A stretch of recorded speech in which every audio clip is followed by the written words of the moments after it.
Cómics, Mentiras y Cintas de Vídeo presenta una historia de sentimientos profundos. Una historia de amor. No exactamente. Una historia de personajes rotos. De grietas en el alma. Una historia de muerte. Mucha muerte. Muere todo Dios en este cómic. O sea, es así. Como estaréis viendo, la cara del hombre se torna fría calavera letal. Porque estamos hablando de Born. Mira cómo se ve. De hecho, yo esta historia la conozco como Punisher Born, pero bueno, en la portada lo que pone aquí claramente es Born, en tu cara, nacimiento, nacido, nacer. Y como veréis, el equipo creativo que tenemos aquí es Garth Ennis y Darick Robertson. Y nosotros diremos, ¿dónde he visto yo estos dos nombres? ¿De qué me suenan a mí estos dos nombres? ¿Dónde los he visto yo? Efectivamente, The Boys, sí, son los de The Boys, pero en 2003, importante. Y en el sello Max de Marvel Comics. Recordemos, vamos a recordar un poco, lo sabéis todos, pero bueno, yo que sé, así hacemos un poco de remember general. Marvel en los 2000, después de unos 90 muy raros, vamos a dejarlo así, muy extraños y muy irregulares, en los 2000 es como que empieza como a redescubrirse y a redescubrir las esencias, ¿no? Es una década, la verdad es que sensacional para mí, objetivamente. Yo en esa década prácticamente no leí cómics que se estuviesen publicando en esa época, estuve en otras cosas, pero retrospectivamente hay que reconocer que es una década dorada. Y dentro de los proyectos interesantes que hizo Marvel, sospecho que en gran parte por el experimento interesante que resultó del universo Ultimate, ¿no? Pues lanzaron un subsello llamado Max, que era el sello adulto. Podía confundirse de primeras con el concepto de Vértigo Comics de DC. Tal vez porque Vértigo al fin y al cabo era como para lectores más adultos y maduros y tal, y Max pues parecía lo mismo, pero no, Max lo bueno que tenía es que era hardcore. O sea, no se nos lanzaban a conceptos intelectuales, adolescentes, profundos, poéticos, metafóricos. No era Neil Hardcoreman con su Sandman, ¿sabéis? No, esto era explícito. Lo voy a poner lo más grande que se pueda hasta que el rojo pixelado no nos permita más, ¿sabéis? O sea, voy a hacer que nos sangren los ojos. Pues sí, explícito. Lo estáis viendo, explícito. Es explícito, ¿veis? ¿Por qué? Pues porque Marvel aquí quería darnos cosas. Quería hacernos sentir. Marvel estaba diciendo, el perfil de lector que tengo ya no tiene 15 años. Hay gente que en estos últimos años se ha hecho mayor leyendo cómics y que le siguen gustando nuestros personajes. Vamos a lanzar una historia brutal. Vamos a lanzar historias brutales. Y dentro del sello Max se publicaron cómics buenísimos, como los de Garth Ennis, que en esta época pues estaba súper inspirado. Él ya había hecho previamente la colección del Punisher. De hecho, había relanzado totalmente a un personaje que estaba perdidísimo. O sea, el Castigador, como lo conocemos aquí en España, el Punisher, era un personaje que, en serio, en los 90 tocó fondo. De hecho, se llegaron a cancelar algunas de sus colecciones. Y es lógico porque ese personaje que en los años 80 tenía sentido como un... ¿Cómo se dice eso? Un vigilante urbana, ¿no? Un justiciero con la criminalidad y la droga y esos grises que había en política y la justicia y tal, tenía su cierto sentido. Pero a medida que fue pasando el tiempo y se fue convirtiendo cada vez más en una especie de superhéroe que mataba a la gente... Porque al final era un poco eso, o sea, vale, no tenía superpoderes, pero a ver, las cosas que hacía el Punisher no las puede hacer un ser humano normal. Entonces se llegaron a hacer unas cosas muy locas, llegó Garth Ennis y dijo, mira, fuera, no me interesa. Vamos a convertir esto en una serie de humor. Esencialmente va a ser humor ultraviolento. Y funcionó, relanzó al personaje, como os decía antes, y permitió pues que se publicasen posteriormente otras obras muy interesantes, ¿no? En este Born, este Punisher Born, lo que nos vamos a encontrar es que ese sentido del humor que había utilizado Garth Ennis en sus historias anteriores, aquí es sustituido por otro tipo de historia. O sea, aquí asistimos al contexto que dio lugar al nacimiento del Punisher. Estamos en Vietnam. Este cómic se publica, no sé si lo he dicho antes, en 2003 originalmente y está enfocado, está ambientado en la guerra de Vietnam, que como ya sabréis, pues es donde el Castigador, Frank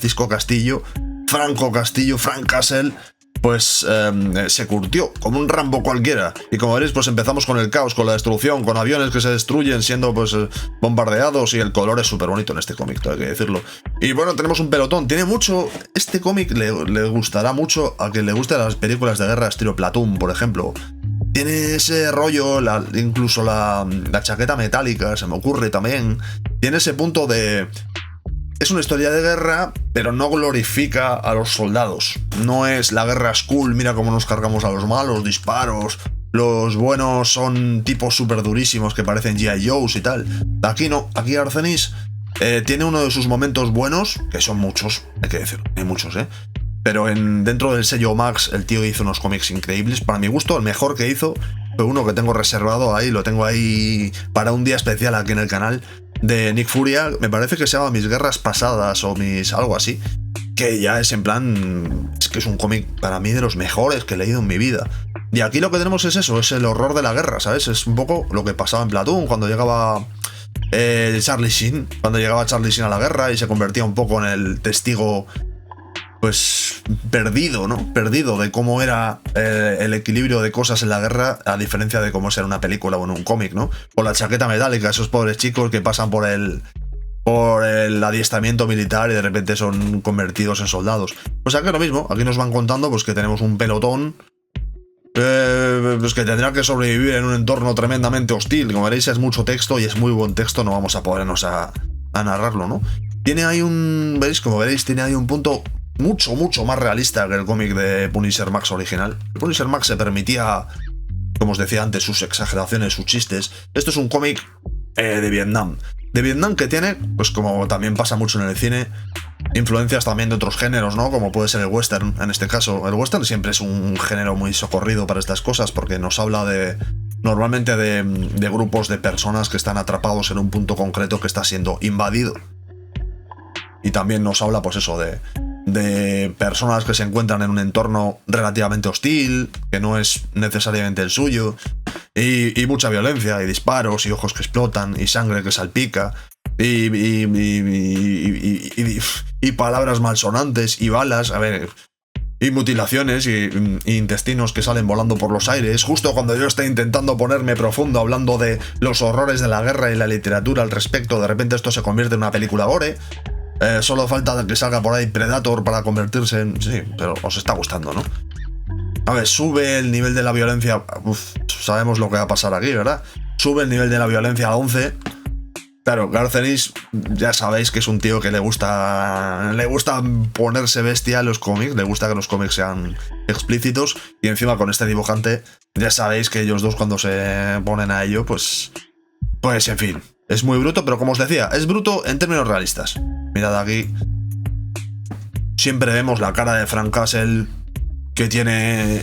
Siempre está triste, ¿sabes? Es como que está en la guerra, pero es como que vamos viendo que ese estado mental que supone la guerra, como que de alguna manera conecta determinadas cosas en su cabeza, pero al mismo tiempo también le hace estar como apelmazado en algún aspecto. Es como que él es testigo del horror de la guerra, también es testigo de... bueno, cosas como arrancar cabelleras, tirar a los cadáveres a los ríos, la locura de la guerra. O sea, es un cómic muy gráfico. Y luego pues el equilibrio, que este es muy Platoon también, ¿no? El equilibrio con los mandos más superiores de poder y demás. No os digo, muy clásico en ese aspecto. Pero tiene la peculiaridad. Os voy a hacer, aviso, llegará un momento. Mirad Marlon Brando, amigos. Mirad aquí, lo tenemos claramente en nuestra cara. Os voy a hacer después un mega ultra spoiler en el cual os voy a contar la clave de este cómic. Y os voy a avisar, porque si os lo pretendéis leer, yo esa parte no la vería del vídeo, pero será más adelante. Simplemente voy a ir pasando páginas. El cómic va detallando mucho el concepto de cómo Frank Castle va cayendo dentro de lo que es pues la locura de la guerra, ¿no? Y cómo además hay como una especie como de sensación de que está por venir una especie como de apocalipsis final, como que los protagonistas están destinados a morir, porque en sí mismos son corruptos, porque son inferiores en número, porque en realidad no es que sean un cuerpo de élite, sino que han llevado a gente. Aquí, por ejemplo, pues vemos a gente consumiendo drogas. En los regimientos vemos el concepto del tráfico de sustancias y de los chanchullos que se hacían entre militares. Que eso es algo que después se denunció mucho, ¿no? El concepto de las jerarquías que había dentro de los ejércitos, que aquello era como un mundo de criminales directamente en un entorno donde se supone que todo debería estar súper ordenado y súper claro. Pero el trauma de estar en esa guerra, que debía estar siendo psicológicamente muy dura, pues mezclado con que la gente que mandaron a la guerra, pues era gente que debía haber tenido un adiestramiento pues mínimo y un criterio de selección pues no muy estricto, pues bueno, dio lugar al concepto, ¿no? A ver, es pues eso, muy, muy serio. El cómic muy serio, como es Frank Castle. Lo que sí que iremos viendo en este cómic, iremos descubriendo, es como él poco a poco va mostrando su talento. Su talento, y cada uno, pues hay gente que tiene talento para dibujar, hay gente que es buena hablando, hay gente que es buena tocando instrumentos musicales, que tiene un oído maravilloso, hay gente que para todo, hay gente que salta muy alto y son capaces de machacar una canasta con tremenda potencia. Pues hay gente que tiene talento para tomar un arma y matar a gente.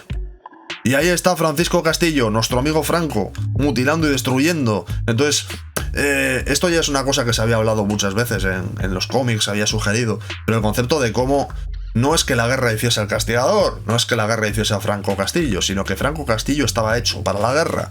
Entonces, al llegar a Vietnam, en realidad Vietnam sí le sirvió como un campo para nacer, born, efectivamente, en su verdadera identidad, ¿no? O sea, que realmente la guerra lo que hizo fue como despertar un talento latente que después que conoceríamos en el entorno urbano. Mira que... ¿Veis? Como os decía, realismo, suciedad, oscuridad, no hay momentos garcenis gratuitos. Aquí de hecho estamos viendo pues eso, las cosas, las peores cosas de la guerra, las estamos presenciando aquí. Lo estáis viendo.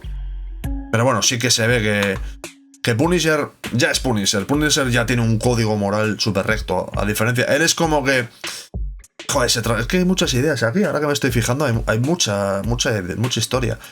Se habla mucho del concepto de los soldados como seres humanos que van perdiendo su humanidad. Sin embargo, el Punisher, esa figura recta, extremadamente recta, ¿no? Sin matices morales y que distingue el bien y el mal ahí de manera objetivista a tope y tal, ya estaba ahí en el ejército hasta el punto, pues esto de llegar ahí y decir largo, venga, fuera. No vas a rapear a nadie, ¿vale? Estamos aquí para matar al enemigo. Eso es todo. No vamos a rapearlos. No. No vamos a tocar el violín con ellos. Nos los vamos a cargar porque somos yankees y porque somos... Vale. Pues esa es un poco la historia, la sucesión de atrocidades y la sucesión de brutalidades que hace también que veamos que el Punisher pues como que se va encontrando. Y ahora sí, lo voy a decir durante unos cuantos segundos, ahora sí voy a pasar al último número y os voy a hacer el mega spoiler. Los que tenéis pensado o os está interesando este cómic y os gustaría leeroslo, yo no seguiría porque yo creo que un poco la segunda mitad del cómic es la que redondea un poco una historia que es interesante. Si por el contrario ya os lo habéis leído o no tenéis intención de leeroslo y simplemente os está interesando el vídeo, pues perfecto, quedaos aquí y lo vemos, ¿vale? Voy a saltar directamente al número 4. Que se carga, cargando. Vamos. Que esta gente tiene prisa. Ahí estamos. Llegamos a la portada final, donde vemos, pues eso, las manos que las portadas son brutales, Las portadas son muy, muy buenas, tío. Además van como haciendo esa evolución. Bueno, a ver. ¿Recordáis que hace un rato os había contado que había una sensación constante de que pese a que nuestros soldados favoritos estaban en la guerra, había una especie como de sensación de que estaban todos condenados, ¿no? Que en el fondo, pese a que son grandes soldados, tienen muchas armas, luchan con fuerza, pues que al final no van a ser capaces porque están en medio básicamente del salvajismo y del sinsentido y de la muerte y la destrucción. Vale, esto que estáis viendo en página doble, ya es tremendísimo spoiler, es la grandísima, brutal secuencia final de este cómic. Recordáis que antes había hecho referencia a las películas de vaqueros, de cowboys, de indios y tal, ¿no? El concepto del asalto al fuerte, que es algo que después en el cine pues se convirtió en un estándar, el concepto de unos cuantos hombres resistiendo ante una oleada brutal de muerte que se les echa encima. Vale, pues esta es un poco la secuencia final del cómic. O sea, es una batalla brutal en la cual está claro desde el principio que los protagonistas están condenados, que van a morir. Sin embargo, pues no van a morir teniendo armas así de grandes sin dispararlas. Y esto pues hará que estos personajes, que son los que forman parte del pelotón del Punisher, que más o menos hemos ido conociendo a lo largo del cómic, pues iremos viendo cómo pues pasan las cosas que tienen que pasar, el horror, la muerte, la destrucción, las explosiones y demás. Y vemos cómo pues el Punisher pues se mantiene inapelable. El tipo sigue haciendo su trabajo y pues eso, resisten el fuerte, ¿no? Tremenda violencia. Vale. Vale, el concepto es, lo más importante de este cómic, que es por lo que os decía que es el ultra spoiler, lo más importante de este cómic es la última secuencia, que yo creo que es en la que estamos ahora mismo. Llega un punto en el cual ya están bombardeando la zona de las salidas del fuerte para cargarse a todo Dios, está el fuerte en llamas, lo estoy llamando fuerte en lugar de llamarle, yo que sé, destacamento o zona militar o lo que sea. Y llega un punto en que es que se los cargan a todos. Y el Punisher está peleando, ya llega un punto en que se le ve que está peleando hasta el último límite, que está claro que va a morir, que está clarísimo que va a morir. Y de repente llegan por fin los refuerzos, ¿no? Al fuerte para descubrir que está todo Dios muerto. Pero de pronto levantan la vista y se encuentran que este psicópata ha sobrevivido a todo. Por eso os decía lo del spoiler. Esta página es una página a la que hay que llegar si te estás leyendo el cómic por ti mismo, ¿no?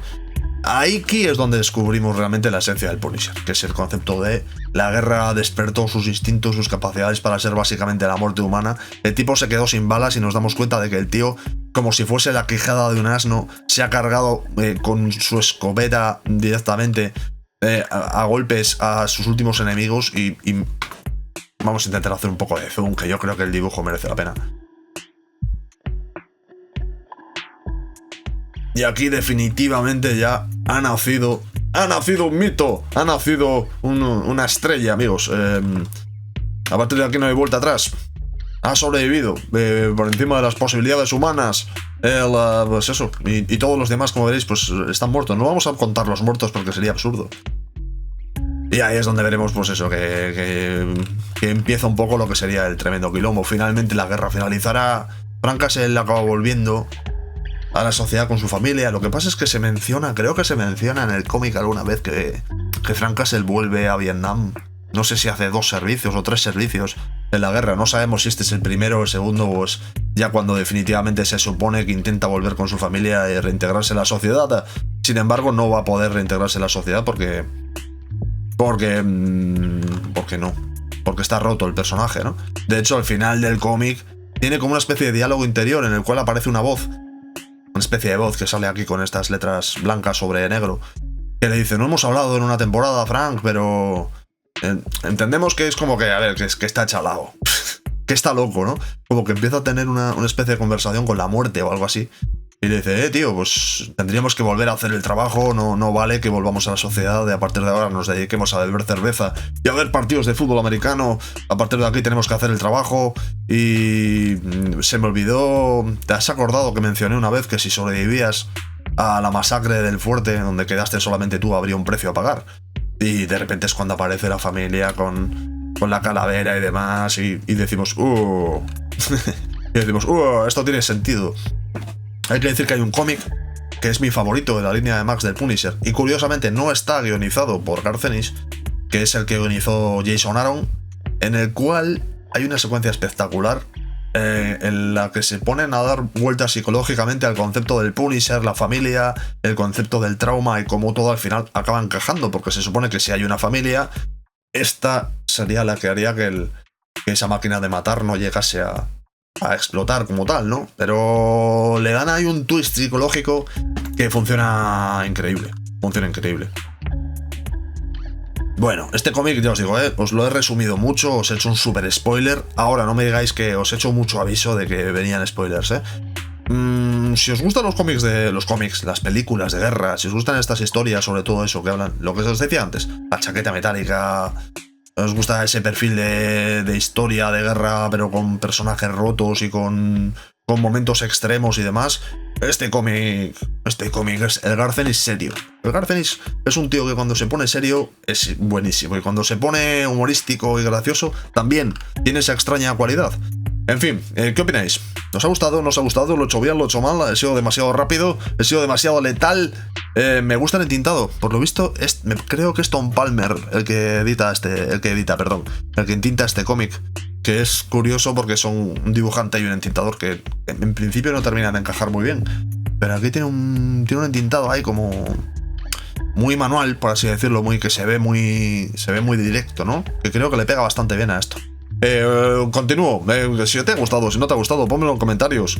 Que ya sabéis que los comentarios son el lugar donde Frank Castle está contento. Y pues lo de siempre. Si te gusta, pues me gusta. Si no te gusta, no me pongas un no me gusta. Suscríbete si te están gustando estos vídeos. Porque yo que sé, no me fío de YouTube. No me fío nada de YouTube.